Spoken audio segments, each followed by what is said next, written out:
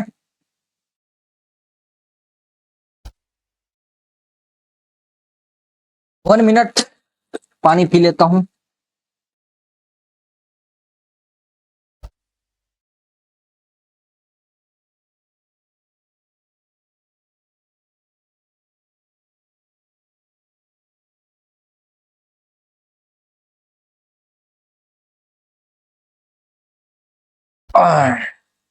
تو یہی چیپٹر ہے، ہندو اور مسلمان ایک قوم ہے. چیپٹر کیا ہے؟ ہندو اور مسلمان ایک ہی قوم ہے. کس نے لکھا ہے یہ؟ تو سر سید نے لکھا تھا. اے میرے دوستو، کیا کہہ رہا سر سید نے؟ اے میرے دوستو، تمہارے ملک ہندوستان میں 2 قومیں آباد ہیں. یعنی تمہارے ملک ہندوستان میں، انڈیا میں، بھارت میں کتنے قومیں ہیں؟ 2 قومیں آباد ہیں، جس کی تعداد ہیں زیادہ، جو ہندو اور مسلمان کے نام سے مشہور ہے. کہہ رہا کہ تمہارے ملک ہندوستان میں 2 قوم ہے، جس کا نام ہندو اور مسلمان نام سے مشہور ہے. جس طرح کے انصار میں بعض اعضائے رئیسیے ہیں، اسی طرح ہندوستان کے لیے وہی دونوں قومیں بمنزل اعضائے رئیسہ کے ہیں.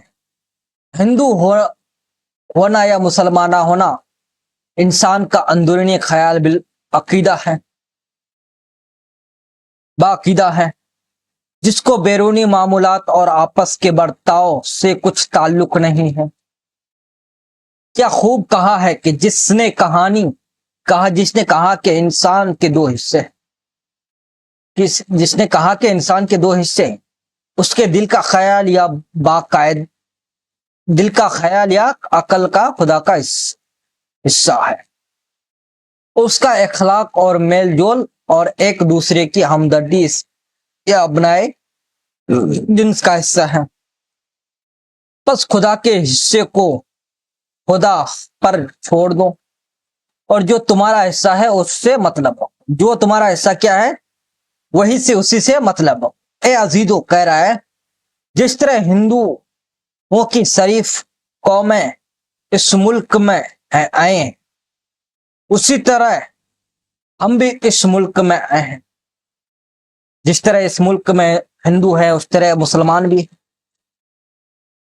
ہندو اپنا ملک بھول گئے، اپنے ویش سے پردیس ہونے کا زمانہ ان کو یاد نہیں رہا، اور ہندوستان ہی کو انہوں نے اپنا وطن سمجھا اور یہ جانا کہ ہمالیہ اور بندھیا چل کے درمیان ہی ہمارا وطن ہے۔ ہم کو بھی اپنا ملک چھوڑ سینکڑوں برس ہو گئے، نہ وہاں کی آب و ہوا ہم کو یاد ہے، نہ اس ملک کی فضا کی خوبصورتی، نہ وہاں کی پھولوں کی ترو تازگی، اور نہ میوہ کی لذت، اور نہ اپنے مقدس ریتیلی و کنکریلے ملک کی برکت۔ ہم نے بھی ہندوستان کو اپنا وطن سمجھا، کہہ رہا ہے سر سید احمد نے، ہم نے بھی ہندوستان کو کیا سمجھا؟ اپنا وطن سمجھا۔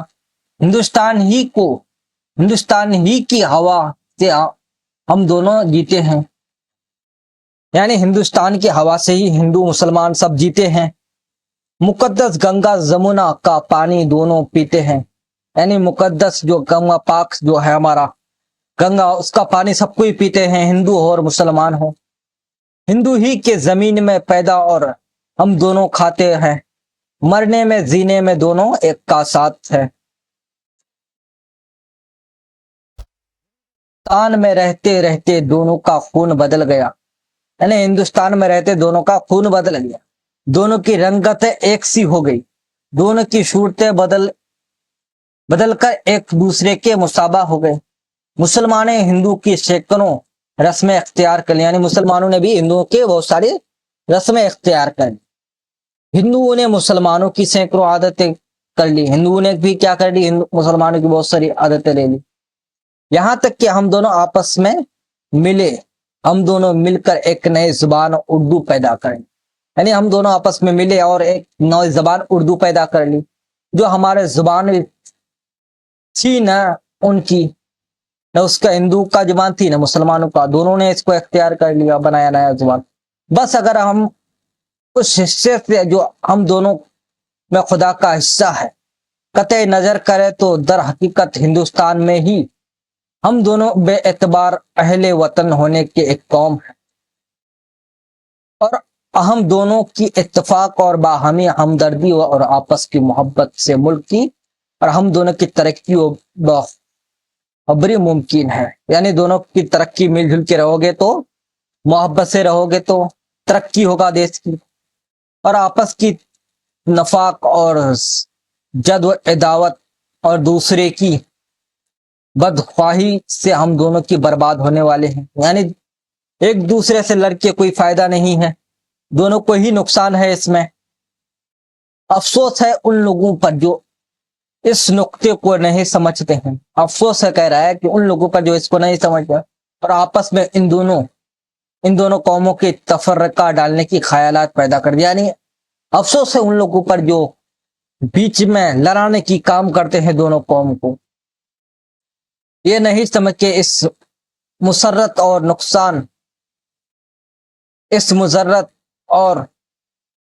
نقصان میں خود بھی شامل ہیں، اور آپ اپنے پاؤں پر کلہاڑی مارتے ہیں۔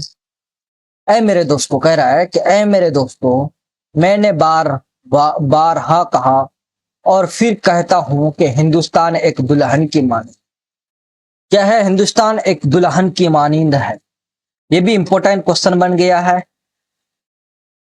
جس کی خوبصورت اور رسیلی آنکھیں ہندو اور مسلمان ہیں، یعنی جس کی خوبصورتی کون ہے؟ اس رسیلی آنکھیں ہندو اور مسلمان ہیں۔ اگر وہ دونوں آپس میں نفاق رکھیں تو وہ پیارا دلہن بھینگی ہو جائے. یعنی دونوں میں آپس میں تکرار رہیں گے, لڑیں گے, جھگڑیں گے تو بھیگی ہوئی نظر آئیں گے دیش ہمارا. اور اگر ایک دوسرے کو برباد کریں تو وہ کاڑی بن جاؤ گی.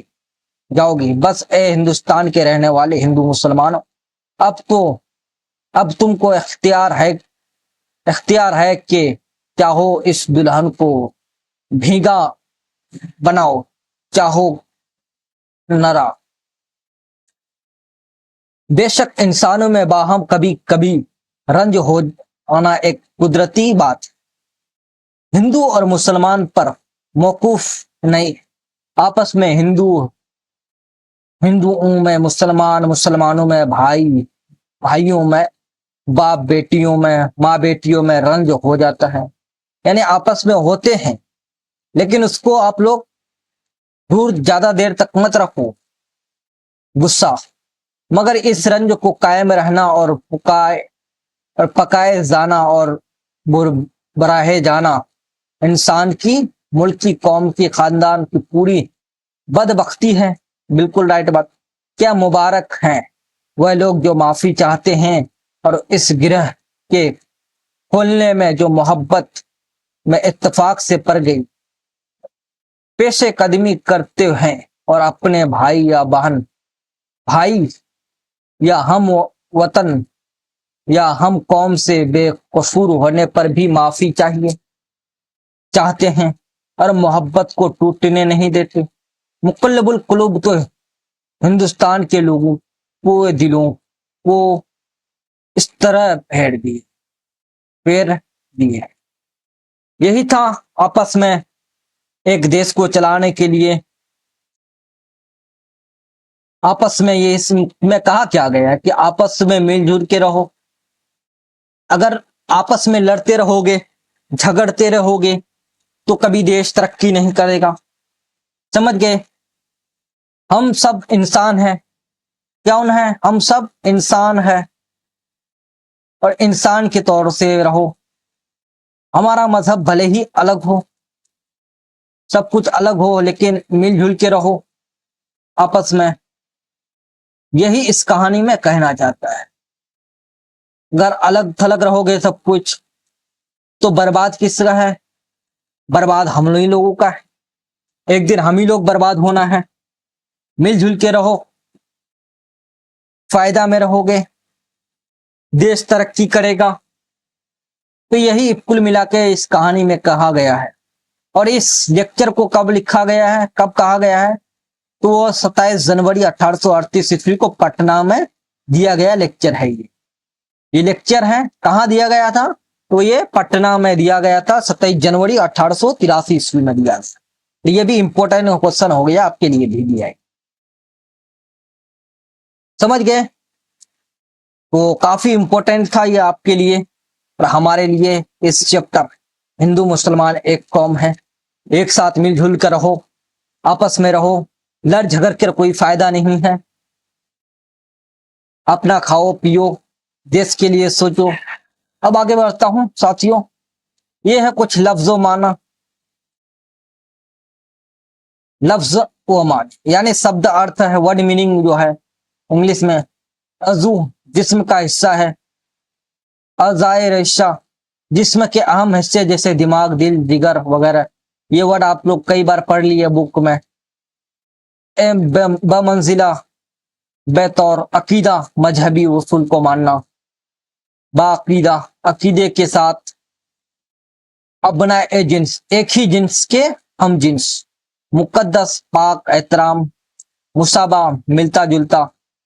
قطع نظر ہٹانا بخودی بھلائی بدخوائی برا چاہنا تفرقہ فرق تفافوت مسرت نقصان اپنے پاؤں پر کلاڑی مارنا اپنا برا آپ کرنا. یہ محاورہ ہے ایک, یہ امپورٹنٹ ہے آپ کے لیے. یہاں کاڑی ایک آنکھ سے اندھی, منہ کو چھوڑ دیا گیا, گرے کھولنا, گانٹ کھولنا. پیش قدم پہل آغاز چرہائی زراعت قلب دل کا جامع دل قلب کے معنی ہوتے ہیں دل اور قلب کا جمع ہوتا ہے قلوب. یہ بھی امپورٹنٹ ہے آپ کے لیے. مقلب القلوب دل کو پھیرنے والا اور ارادہ بدل دینے والا. اس سے مراد اللہ تعالی. یہ تھا آپ کا لفظ و معنی. آگے بڑھتا ہوں. کیا کہتا ہے؟ آپ نے پڑھا. اس نے ہم لوگوں نے پڑھا اس چیپٹر میں کیا ہندو ہونے یا مسلمان ہونے کا عقیدے سے ہے. کیا پڑھے؟ ہندو اور مسلمان ہونا یہ عقیدے سے. انسان ہونے کی حیثیت سے ایک انسان دوسرے انسانوں پر برتاؤ محض عقیدے کی وجہ سے نہیں ہوتا ہے. وہ جن کے بیچ رہتا ہے ان کے لیے اس کے دل میں اخلاق محبت اور ہمدردی کا جذبہ ہوتا ہے. اسی زیادہ نگاہ کے پیش نظر سر سید احمد خان نے ہندو اور مسلمان کی بیچ بر رہے آپسی اتفاق اور رنجش کو دور کرنے کے لیے دلیلوں کا مثالوں اور تاریخی حوالوں کو اپنانے خطبہ میں استعمال کیا. یعنی جس طرح پھوٹ ڈالتے ہیں اپنے آپس میں لڑتے ہیں جھگڑتے ہیں اسی کو دلیل و مثال کے طور پر یہ خطبہ استعمال کیا ہے. بھاشن دیا ہے لیکچر دیا ہے اس نے سر سید احمد خان. دونوں قوموں میں ہندوستان کی دھرتی پر مختلف مقامات سے آ کر بسے. یعنی دونوں قومیں ہو ہندو ہو مسلمان ہو کئی ملکوں سے آ کر بسے ہیں سب دونوں. انہوں نے اسی کو اپنا وطن مان لیا. یعنی دونوں قومیں اسی کو اپنا مان لیا اور اب یہی ان کے جینے اور مرنے کی جگہ ہے. یعنی دونوں کے لیے یہی مرنے جینے کا جگہ ہے. ایک ہی دھرتی کے باشندہ ہونے کے سبب دونوں دو قومیں نہیں بلکہ ایک قوم ہے. مذہب اور عقیدے سے الگ مخصوص جغرافیہ حدود ہیں. حدود میں بسنے والے انسانی گروہوں کو ایک قوم قرار دینا سر سید احمد خان کی روشن خیال وسیع النظری کی دلیل کرے. ہندو اور مسلمان کی جس اجتماعی کو انہوں نے خطاب کیا آسان لفظوں اور سمجھ میں آ جانے والی سامنے کی مثالوں کے ذریعے سب کو قائل کرنے کی کوشش کی ہے. اس کے واقعہ دور روش نتائج سامنے آئے. یہ سر سید احمد خان کا نہایت مشہور خطبہ ہے جو عظیم آباد میں دیا گیا تھا. کہاں دیا گیا تھا؟ عظیم آباد میں گیا تھا.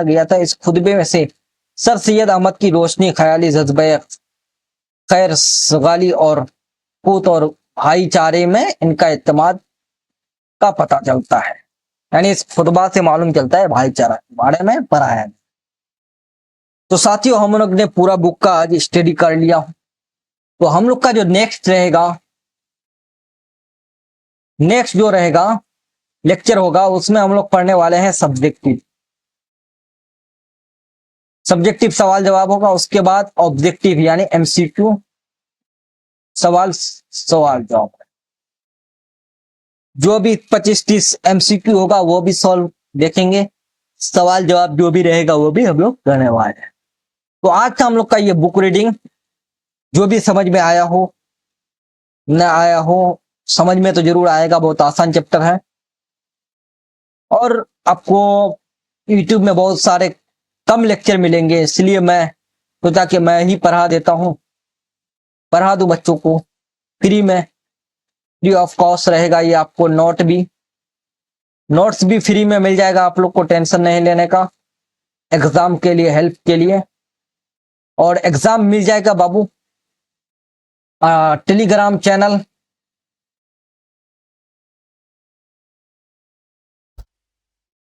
کا لنک مل جائے گا آپ کو ڈسکرپشن میں مل جائے گا. کہاں؟ ڈسکرپشن میں. ٹیلی گرام چینل کو جوائن کر لیجئے اور وہاں سے آپ جوائن کرنے کے بعد وہاں نوٹ بھیج دوں گا. وہاں سے آپ لوگ کو نوٹس لے لینا ہے. تو ساتھیوں آج تک کے لیے ہم لوگ یہیں تک رکھتا ہوں. پھر ہم لوگ نیکسٹ لیکچر میں ملیں گے اسی چیپٹر کے ساتھ سوال جواب کے ساتھ. آج تک کے لیے یہیں تک. خدا حافظ.